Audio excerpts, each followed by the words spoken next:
আমি হাত পাখার প্রার্থীকে একটা সালাম দিয়ে যাচ্ছি। আসসালামু ভাই, কেমন আছেন? হ্যাঁ, ভালো আছেন, ভালো আছেন। আমার আমার সৌভাগ্য যে আপনার সঙ্গে সালাম বিনিময় করতে পারছি। ভালো আছেন সবাই আপনারা? আসসালামু আলাইকুম। আসসালামু আলাইকুম। ইসলামী শাসনতন্ত্র আন্দোলনের প্রতি আমার শুভেচ্ছা রইল। আমি তো হাফিজ সাহেবের সঙ্গে আমার বেশ কয়েকবার দেখা হয়েছে। আর আপনাদের তরমনাক ইসলাম, তারপরে আশরাফ সাহেব কিন্তু আমার খুব ঘনিষ্ঠ।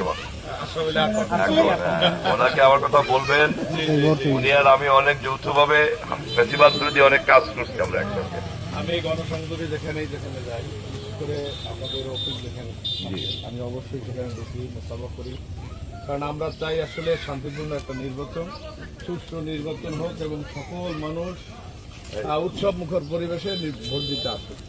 এবং এই যে একটা আমাদের সম্প্রীতি, এটা যাতে ভোটের পরেও বজায় থাকে ইনশাআল্লাহ। কারণ আমরা 5 জন প্রার্থী আছি, যে কোনো হয়তো একজনকে আল্লাহ বিজয় দান করবে। তারপরেও আমাদের যাতে করে ইনশাআল্লাহ পারস্পরিক সম্পর্ক ভালো থাকে, আমরা মিলেমিশে আমরা ইনশাআল্লাহ সুন্দর একটি দেশ গড়তে চাই। ধন্যবাদ। আলহামদুলিল্লাহ, আমি আমাদের 2 প্রার্থী আমরা একসঙ্গে মিলিত হয়েছি। আমি যাতায়াত পথে দেখা হলো। আমিও ধানের শীষের পক্ষ থেকে হাত পাখার সকল সমর্থক কর্মীকে সালাম জানাই, শুভেচ্ছা জানাই।